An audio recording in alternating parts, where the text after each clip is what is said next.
Hello, hello, everyone. This is Daphne Moore, contributor with Cascade Media, and welcome to today's episode of Conversation. So let's talk. I am super excited to have our special guest with us, the multi-talented. She is gifted in a whole bunch of stuff, and I wish we could talk about it all, but we can't. Dr. Edo Branch is with us today, and our conversation will center around breaking barriers, the journey of Black women in corporate America. So, welcome, Dr. Branch. Thank you for having me. Thank you.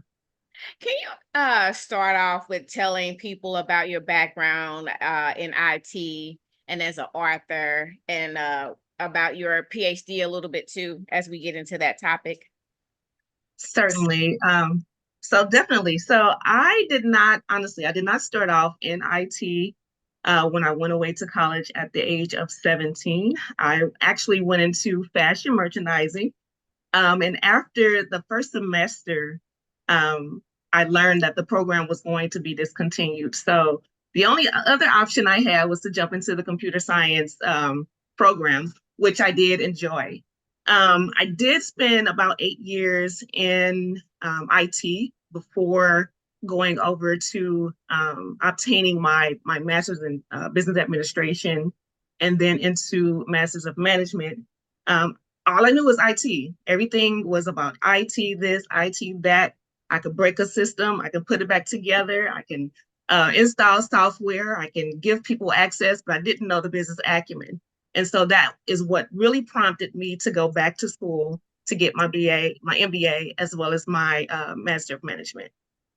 Okay, and talk a lot about you have a great business mind, one, and I know you like to strategize, and leadership management is really important to you. So can you talk a little bit more about that and your journey that led you into getting your PhD?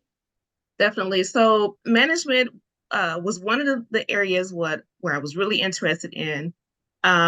Just having managers at the time, not really being effective managers, really intrigued me, made me want to go into management.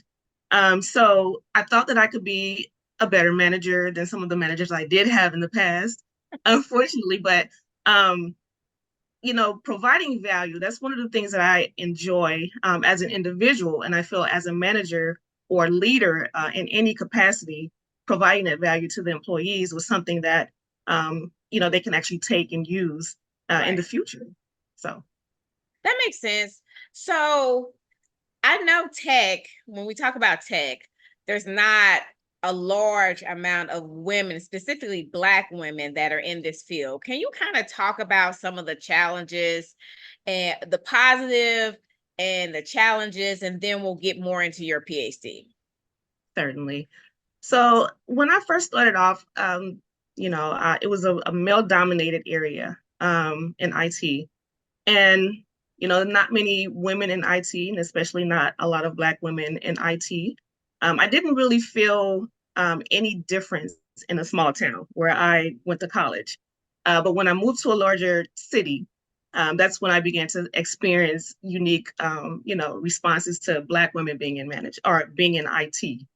And some of those experiences were, my experience or my education was lackful. So those are some of the experiences I experienced coming into a bigger city in the field of IT. But then you blossomed, right? Yeah, You, I you did. know, you can you talk a little bit? I know we're not talking specifically about this. Can you talk a little bit more about what you do now and your role and how you kind of pivoted to that? Right. So I'm still currently in IT. I'm more so ITSM, which is Information Technology Service Management. I oversee that process. I'm not so much hands-on like I started off. So it's more process related, making sure that individuals have certain things attached to the ticket systems and things of that nature. Okay. And so, yeah, that's one of the things that I'm doing now. And having more oversight of that process, making sure that things are running smoothly is one of the things that really, really stands out for me. So let's get into your PhD. First of all, it's very timely. It's a very powerful PhD as far as your studies. Can you talk about the title of your PhD and then why you wanted to talk about Black women, specifically in this area where DEI Yeah. is one of the big topics. Is like we are DI products and we just talented. We can't help we talented. It just is Yeah. what it is. So can you talk a little bit about your PhD and the title and why you wanted to do it on Black women?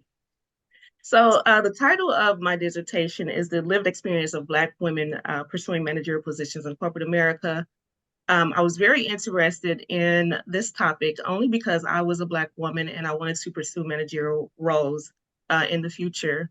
Um, I began to think about my experience in the workplace, especially in the bigger city, working in different corporate spaces.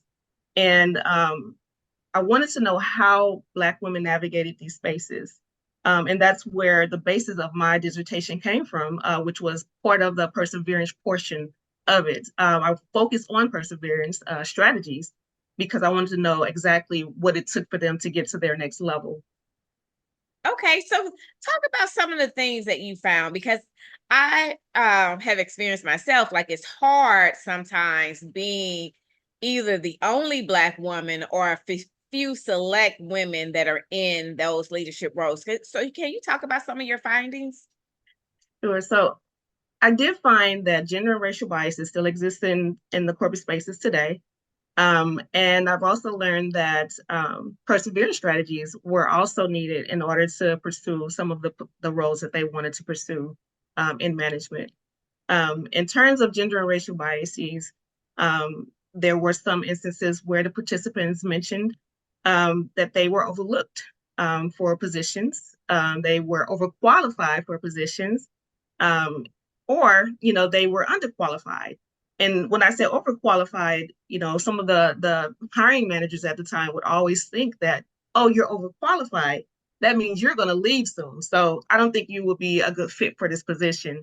Whereas, these positions are something that Black women are always pursuing and would want to spend some time in. Okay, can you talk about some of the strategies that you found that may have been effective for these women moving through um, these roles in trying to persevere against some of these obstacles of not being selected or just trying to continue to move up that ladder? One of the things that really stood out for me in terms of perseverance strategy, one of the participants mentioned that jumping into a position and learning every aspect of the role, becoming a superstar in that role, just being the go-to person. That's something that I employ now and has been working for me. I found that very beneficial and useful.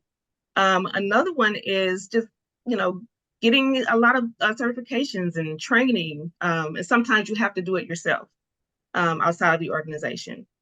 That makes sense. I know that a lot of times we, as Black women, do get more certifications. We do normally climb up the ladder as far as we're going to get our PhD, we're going to get a master's. And so, can you talk about like Black women, the difference in those challenges versus maybe some of the counterpoints, the peers that don't have to do all of that stuff?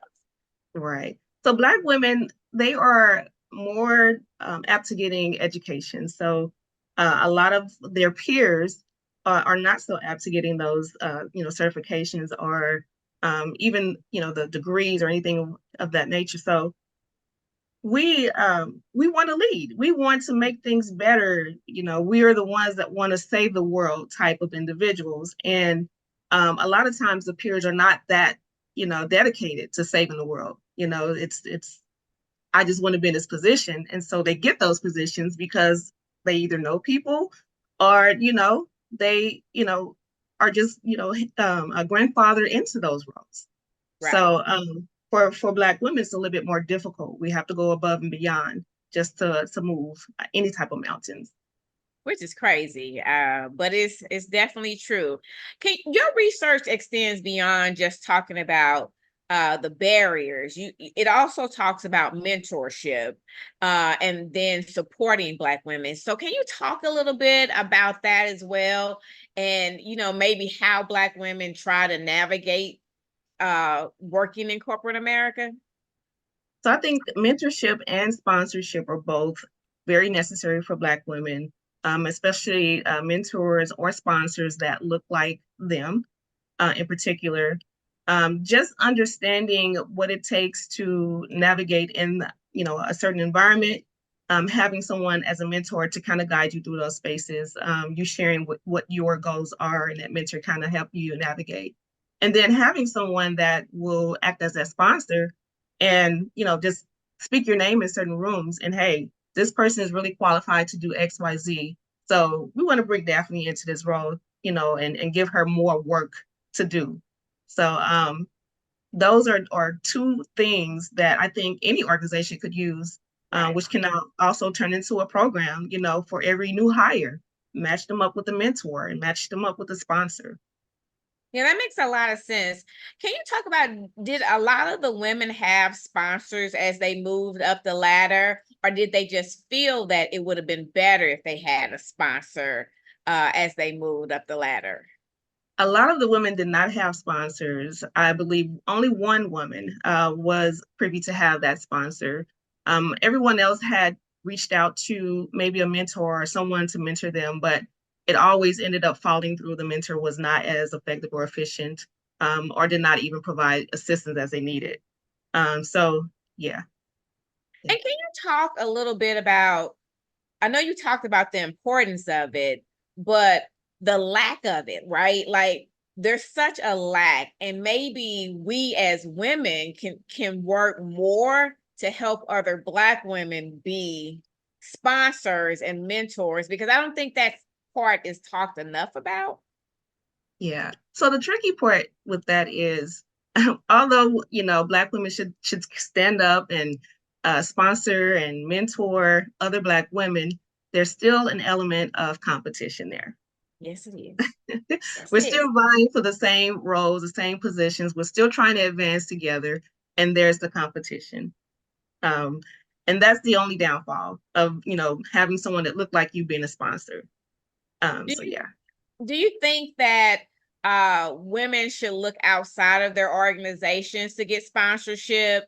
I mean, I know you're trying to move up that ladder within your own organization, but there may be a need to connect with people who may have some connections with your own organization to look at how we can branch out, because I think that sponsorship and mentorship, a lot of times we really don't get it, and thinking in ways of how we can get it. So I'm going to introduce a new term, or a new position for Okay. for the Black women. So basically, if you want to branch outside of the organization and look for someone to assist you and help you move around, I would say put that person on your board of directors. Make that person the go-to person, and they can then in turn become an external sponsor for you. That way, they're speaking your name in different rooms and different states and everywhere, and putting you up there to be considered for other roles or any type of roles. I love it. I know. Yeah. And so can you talk about what changes need to be in organizations, the structure to really help Black women thrive in leadership roles? So I alluded to having that mentorship and sponsorship programs. I think those will be very necessary for Black women to navigate the workspace. Just pairing those individuals up with the mentors and sponsors at the same token will help them navigate a little bit more fluidly, help them learn the culture a little bit better, and just give them the ropes basically. Telling them about different programs. A lot of companies do that already, but if they have that personal connection with someone there that can actually kind of guide them through that environment, I think that would be very beneficial, having that mentor and that sponsor. Yeah, that makes sense. Can you talk about, I mean, you're an author, you've published, you're a businesswoman. Can you talk about some of those challenges that you face um, in the workplace, but also can you talk about how you always pivot? Like, girl, you be pivoting. You really you might have 19 things. I call her the go-to multi-talented woman that has 35,000 things going on. And you be like, how Yeah. do you do all this? And so can you talk a little bit about like how do you do all this? And then, your need to pivot. When you need to really pivot, you come out on top every time. I try my best. I try my best. So I try my best to stay in a creative space, in a creative mindset. Um, and I try to create the space that I desire, whether that's manifesting or just kind of being focused on a particular thing. I try to stay in that area. But in terms of just kind of pivoting, once I come up with a great idea, I brand the entire idea just to see what it looks like. And if you're not doing that, you should be you should be branding the entire thing just to see what it looks like and see how it works for you. Okay, elaborate a little bit more on that because, like, I know the lipstick, the Yeah. t-shirts, like I Yeah. can go. I told y'all she talented cooking. So, can you kind of talk a little bit about expanding that and and really working that craft if you have a good idea? hmm so in terms of product, the merchandise and things of that nature, that's not something that I would actually push. Definitely word of mouth for those two things. But other things such as like personal branding, something that really builds people, and then help motivate them into developing into them a more confident individual. That's something that I'm really, really focused on. As well as another area is allyship, and developing programs that is specific to, you know, addressing all of the biases that different individuals experience in the workplace. Like those are the two areas that I really want to have focus on, and that I think I will be putting more attention to. I still will have that creative mindset in the back end. That just helps keeps everything fresh for me.